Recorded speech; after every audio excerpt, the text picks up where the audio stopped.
After Nigeria was dragged to the brink of the abyss by two military coups in 1966, its military leaders met to try to bring the country back from the brink.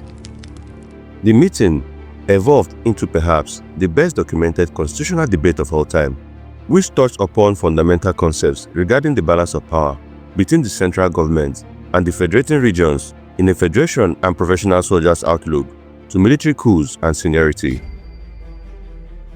It was a potential breakthrough occasion. Between January 5th and 7th, 1967, the members of Nigeria's then ruling military junta, Supreme Military Council (SMC), met for the first time at Aburi in Ghana under the auspices of the Ghanaian head of state, Lieutenant General Joe Ankara. Ankara was no stranger to coup plots, as he became Ghana's first military head of state after Ghana's first president, Kwame Nkrumah, was deposed in a military coup while Nkrumah was abroad visiting China. Ankara was later forced to resign in April 1969 after admitting his role in a bribery scandal.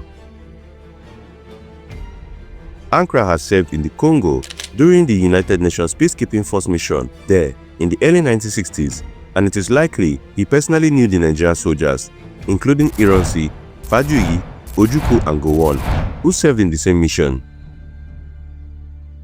The meeting at Aburi was the first official meeting between all members of the Supreme Military Council. Following a second army coup in July 1966, the military governor of the eastern region of Nigeria, Lieutenant Colonel Emeka Ojukwu, had refused to attend any Supreme Military Council meeting outside the eastern region of Nigeria due to concerns over his safety. The massacre of tens of thousands of Igbos in northern Nigeria only heightened Ojukwu's sense of isolation and insecurity. In turn, Ojukwu's public belligerence towards the Supreme Military Council, whom he suspected of tactically supporting or having a hand in the massacres, served to antagonize the Supreme Military Council, who began to suspect that Ojukwu was planning the secession of the eastern region from the rest of Nigeria. The fashionable political theory being bandied around in Nigeria today is the Sovereign National Conference (SNC) should be held to resolve the country's constitutional problems and stop coup plotting culture.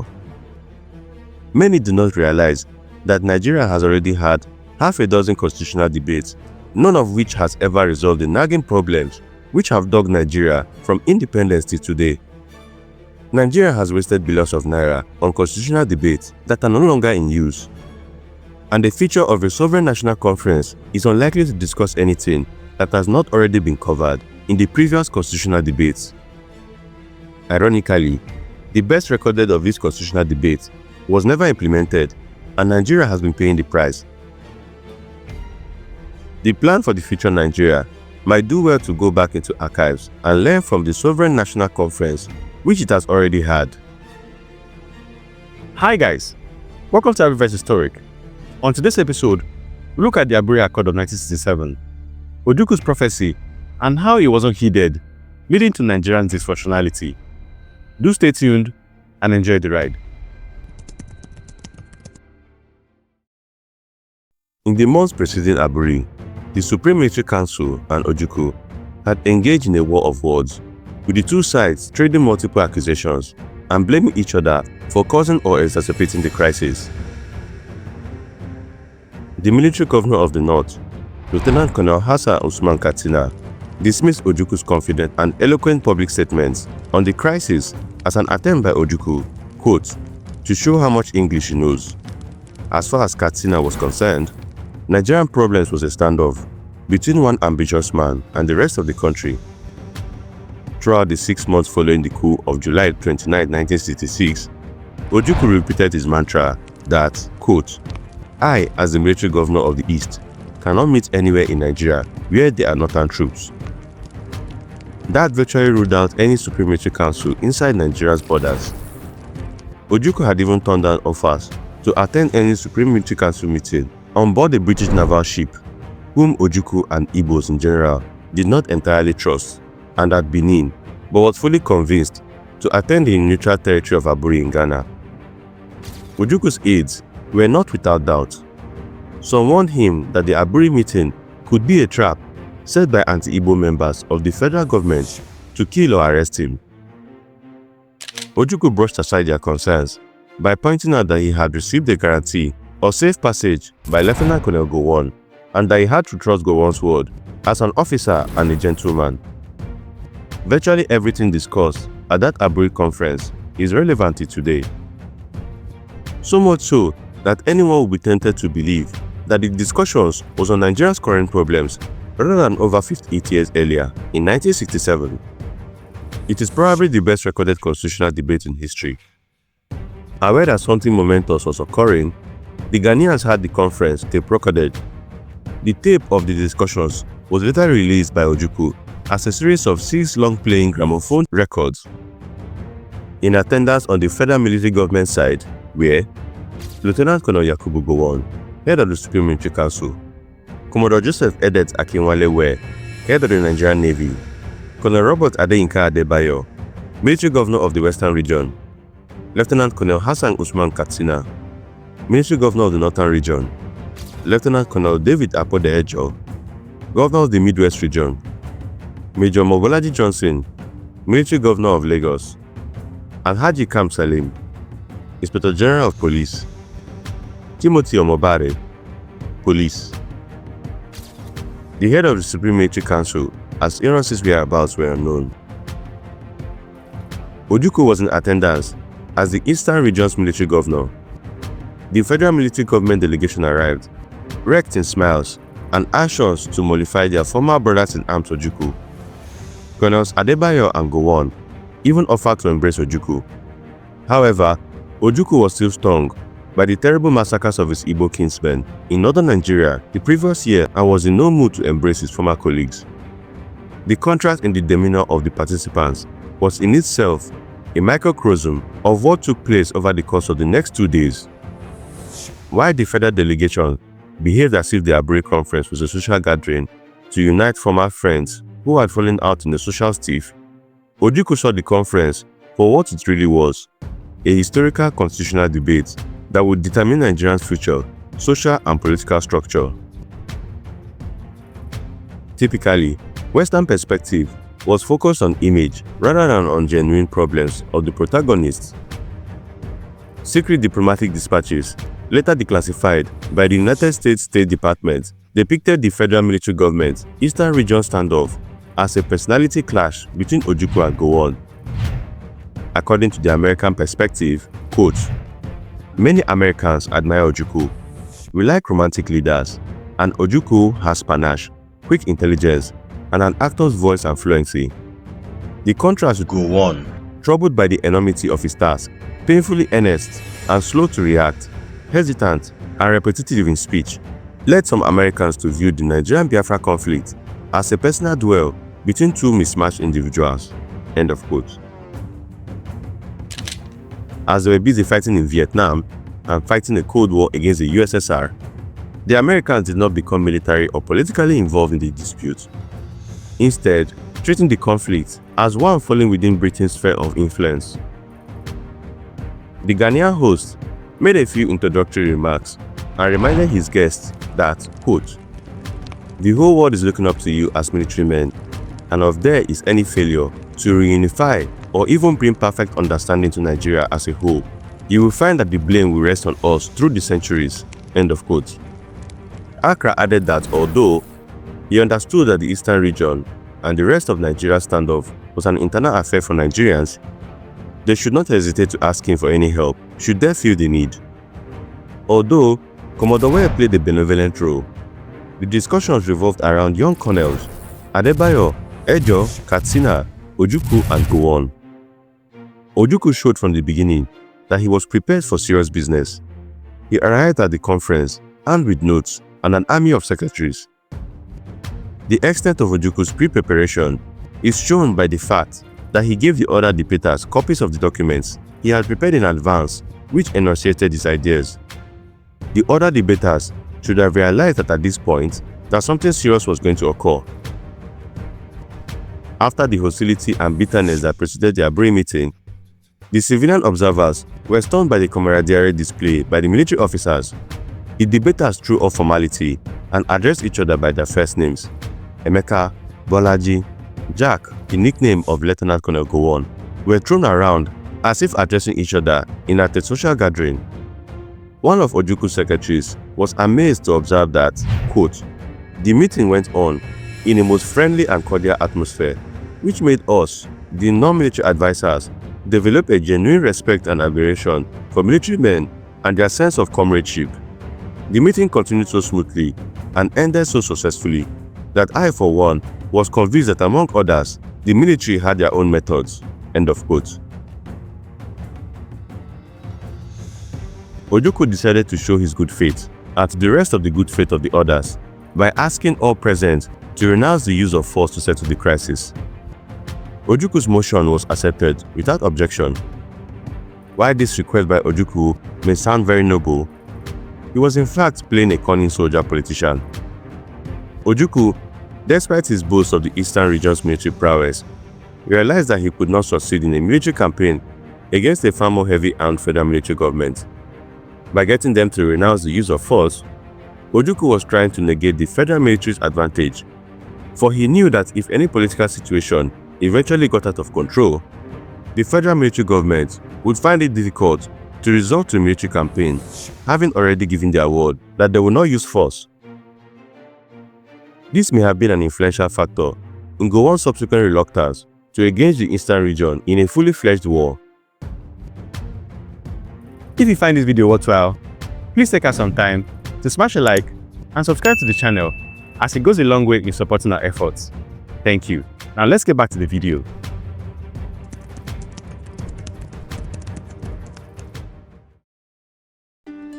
The assembled military officers struck a chord in unison on the subject of politicians.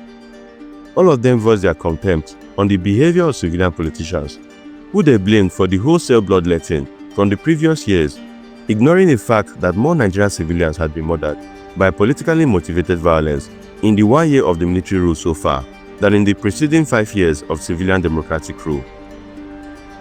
Commodore Ware slammed the point home rather forcefully when he declared that, quote, "Candidly, if there had been a time in my life when I had someone hurt me so much sufficiently enough for me to want to kill him, it was when one of these fellow politicians opened his mouth so wide." End of quote. Despite Ironsi's murder 6 months earlier, no public announcement regarding his death had been made, and his whereabouts were still presumed unknown, although most of the Supreme Military Council definitely knew he was dead. Gowon's regime had really repeated the same mistake made by Ironsi himself, failing to publicly acknowledge the army officers killed in a coup d'etat.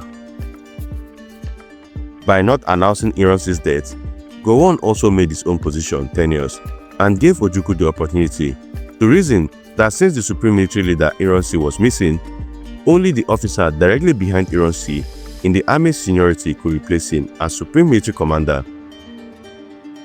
Major Mobolaji Johnson encapsulated the issue that the East was steadfastly refusing to recognize Gowon as head of state, while the other regions accepted him, albeit tentatively, in the case of the West. Quote, "The main problem now is that, as far as the East is concerned, there is no central government. Why? It's because we must find out. For all the East knows, the former Supreme Military Commander Ironsi is only missing, and until such a time they know his whereabouts, they do not know any other Supreme Commander. These are the points that have been brought out by the East." End of quote. Ojukwu demanded that Gowon make a categorical public statement on the fate of Ironsi. Ejo supported this, but flatly requested, "We want to know what happened to the Supreme Commander," he said. Despite Ojukwu's request for an announcement, most, if not all participants, already knew that Ironsi had been murdered. Gowon was informed of the death of Ironsi and Fajuyi not long after they had been killed. Gowon's ADC, Lieutenant William Welby, was one of the junior northern officers that led Ironsi and Fajuyi into the bush alongside Iwo Road, outside Ibadan, and murdered them there. Colonel Adeboye had ordered a search for their bodies. They were eventually discovered by the police. The head of the police, Camp Selim, would have been informed by his men who discovered the bodies. Although Ojukwu was several hundred miles away in the east when Ironsi and Fajuyi were murdered, he likely would have heard the story of their deaths relayed to him by one of Ironsi's ADCs, Captain Andrew Wankwo, who was captured along with Ironsi and Fajuyi but managed to escape moments before they were shot. Nwankwo eventually managed to find his way back to the east. Commodore Ware acknowledged that all the debaters already knew what had happened to Ironsi. Ojukwu simply wanted Gowon to publicly acknowledge that the Supreme Military Council members already knew that Ironsi was dead. Ojukwu later acknowledged that, quote, "I heard the rumor that Ironsi had been assassinated, so I began making contact because I wanted to force them in the open so they could start dealing with the real situation," end of quote. Gowon agreed to make a public statement, and Kam Salim concurred, although he counseled that the statement should be made in Nigeria so that the necessary honor can be given. After the soldiers agreed to make a public statement formally announcing Ironsi's death shortly after they returned to Nigeria, the microphones were switched off and the civilians were asked to leave the room. Gowon then narrated the grisly tale of how Ironsi and Fajuyi were abducted from the State House in Ibadan by junior northern soldiers, including Gowon's ADC, Lieutenant Welby, driven out in an isolated bush outside Ibadan and shot there.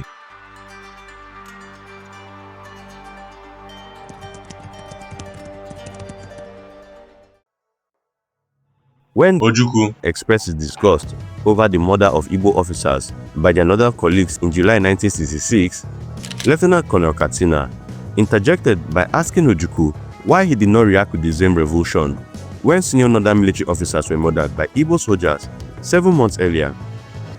Ojukwu reasoned that in January 1966, soldiers from every region of the Federation, Nzongo from the Midwest, Ifajuna from the East, Ademoyaga from the West, Bera from the North, had staged a coup in which soldiers and politicians from every region of the Federation, including Akintola from the West, Balewa from the North, Unebe from the East, and Okotiebo from the Midwest, were also killed. Whereas, the northern soldiers staged a revenge coup in July.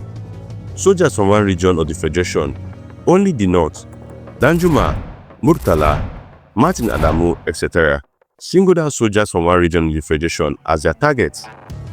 The East, Okoro, Ironsi, etc. Katsina took this opportunity to remind Ojukwu of the effort he had put into to prevent the murder of Igbos. Katsina told Ojukwu that, quote, "If you know how much we try to console the people to stop all these movements and mass killings, you will give me and others a medal tonight," end of quote. Despite agreeing to attend the conference, Ojukwu was still refusing to recognize Lieutenant Colonel Gowon as Nigeria's head of state. Ojukwu has defiantly continued to address Gowon as the Chief of Staff Army, the post which Gowon occupied before the July counter-coup. In his public statements, Ojukwu was alarmed at the ascension of Gowon to the highest office in the land, despite the presence of several other officers who were more senior to him, which are Brigadier Babafemi Ogundipe, Commodore Joseph Edetwe, Colonel Adebayo, Lieutenant Colonels Hilary Njoku, Philip F. Young, George Kurubo, Ime Imo, Conrad Wanwo, and Lieutenant Colonels Ejo and Ojukwu, who were promoted to Lieutenant Colonel in the same week as Gowon. Ojukwu almost prophetically warned that allowing a middle-ranked officer backed by coup plotters to become the head of state, irrespective of seniority, will create a dangerous precedent, which Nigeria would find difficult to emerge from. He told Gowon that, quote, "Any break at this time from our normal line would write in something into the Nigerian army that is bigger than all of us, and that thing is indiscipline. How can you ride above people's head purely because you are head of a group who have their fingers poised at a trigger? If you do it, you remain forever a living example of that indiscipline, which we want to get rid of because of tomorrow. A corporal would think he could just take over a company from a major, commanding the company," end of quote. Ojukwu's warning was of course not heeded, and his prediction that junior officers in the future would overthrow their superior officers proved prophetic. The NCOs and lieutenants that shot Gowon into power graduated into colonels and overthrew him exactly 9 years later. As brigadiers, they overthrew the elected civilian government of Shehu Shagari on the last days of 1983 and removed Major General Buhari from power in 1985. Ojukwu's impassioned monologue at Aburi will serve as an anti-coup plotter thesis. He continued to go on, quote, "You announce yourself as Supreme Military Leader. Now, Supreme Military Commander by virtue of the fact that you heard or that you are accepted of a people who had mutinied against their commander, kidnapped him and taken him away, by virtue of the support of officers and men who had, in the dead of the night, murdered their brother officers, by virtue of the fact that you stood at the head of a group who had turned against their brother officers from the eastern region out of the barracks they shared." End of quote. It was obvious to the non-military observers of the Aburi conference that Ojukwu was clearly the star performer. Everyone wanted to please and concede to him. On the federal side, only the military governor of the northern region, Lieutenant Colonel Hassan Usman Katsina, seemed to realize the significance of what was going on. Anxious not to allow Ojukwu's domination or the proceedings to continue for too long, he at one point dared Ojukwu to secede and let the three of us, the North, the West and the Midwest, join together. Alarmed by the talk of a possible breakup of Nigeria, Ankara quickly interjected and told his guests that, quote, "There is no question of secession when you came here, that is, Ghana." End of quote. Although the federal military government delegation was taken to mollify and make concessions to Ojukwu, Lieutenant Colonel Katsina, he declared the matter factly to Ojukwu. "You command the East. If you want to come into Nigeria, and that is it."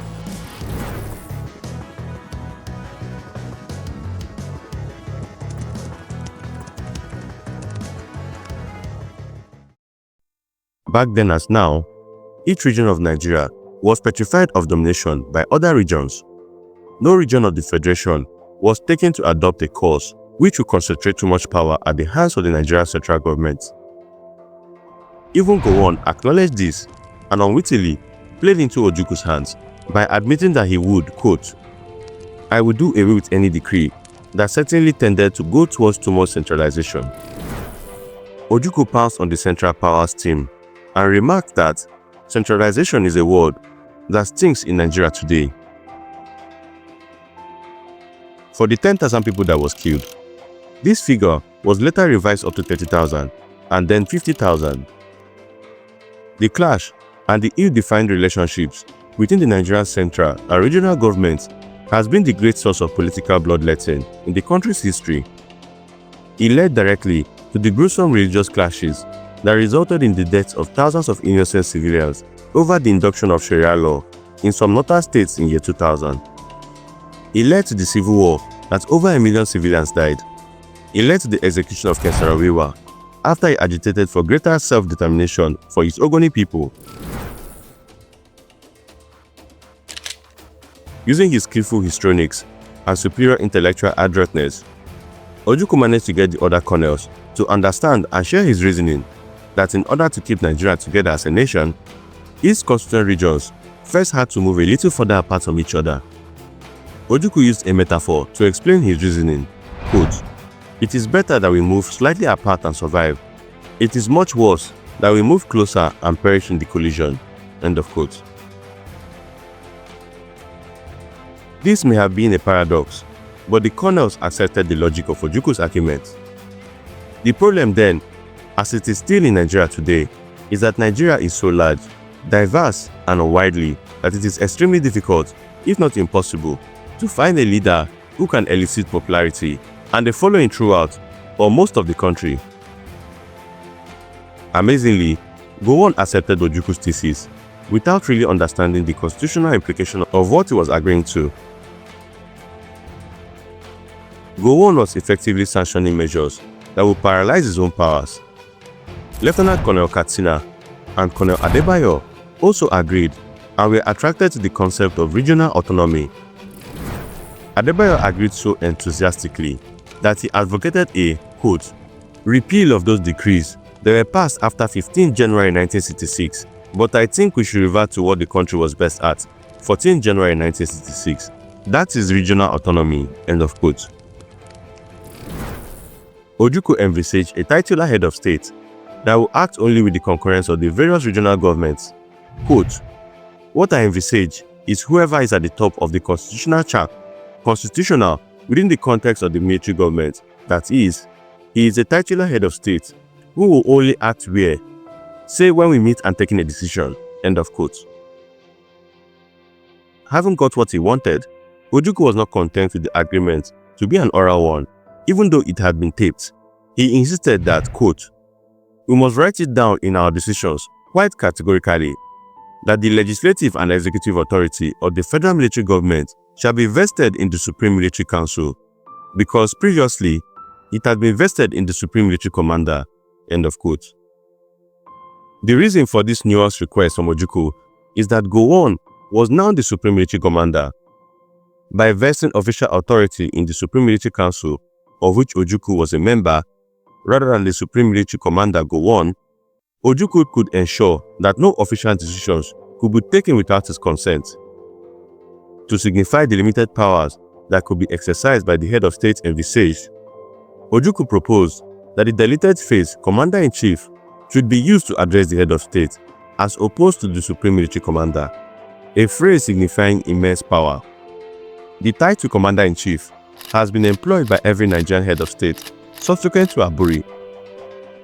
While the other delegates arrived at Aburi with a simple but unformulated idea that somehow Nigeria must stay together, Ojukwu was the only participant who knew what he wanted and has secured the signatures of the Supreme Military Council to document, which would have in effect turned Nigeria into little more than a customs union. Ojukwu managed to get virtually everything he wanted and was so pleased with his success that he declared that he would serve under Gowon if he, that is Gowon, kept to the agreements reached. At that point, Gowon arose from his stable position and embraced Ojukwu. The fulcrum of the agreement at Aburi was that each region would be responsible for its own affairs and that the federal military government would be responsible for the matters that affected the entire country, a simple enough concept. Afterwards, the officers toasted their reconciliation and agreements with champagne. The federal delegation's jubilation was such that on his plane flight home, Ojukwu asked one of his secretaries whether the federal delegation had fully understood the implications of what they had agreed.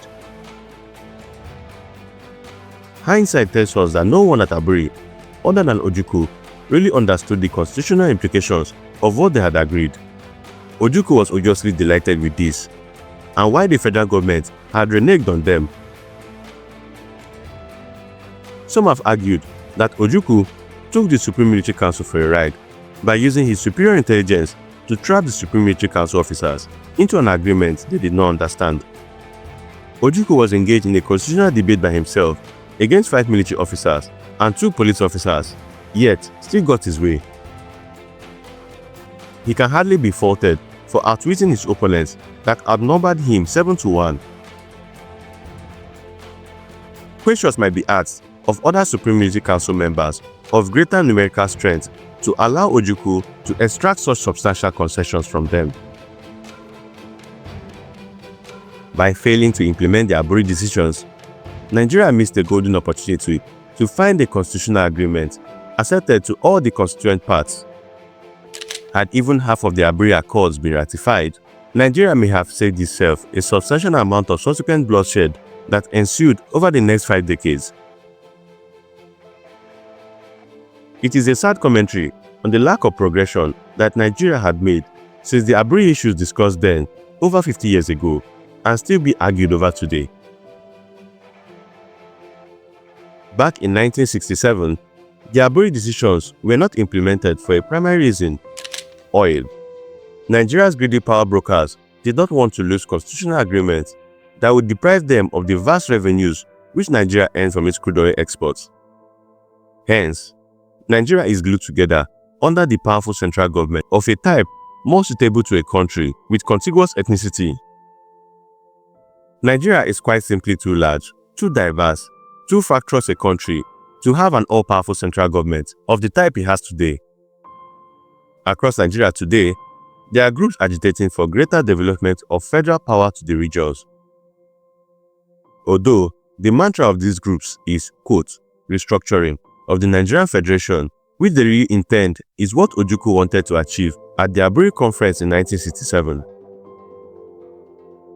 A constitutional agreement that would dissolve so much power in the regions that the entity known as Nigeria will exist in name only, rather than engaging in other constitutional drafting or conference exercise at which we waste more taxpayers' money and serve as a means for corrupt big men to get even richer. Nigeria will do well to dip into its archives and review the transcript of the debate at Aburi, which is gathering dust in the National Archives.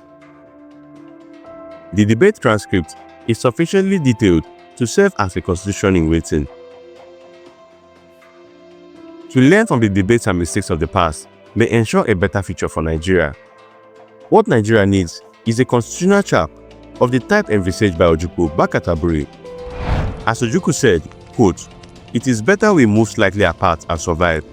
It is much worse that we move closer and perish in collision." Thanks for watching the video, guys.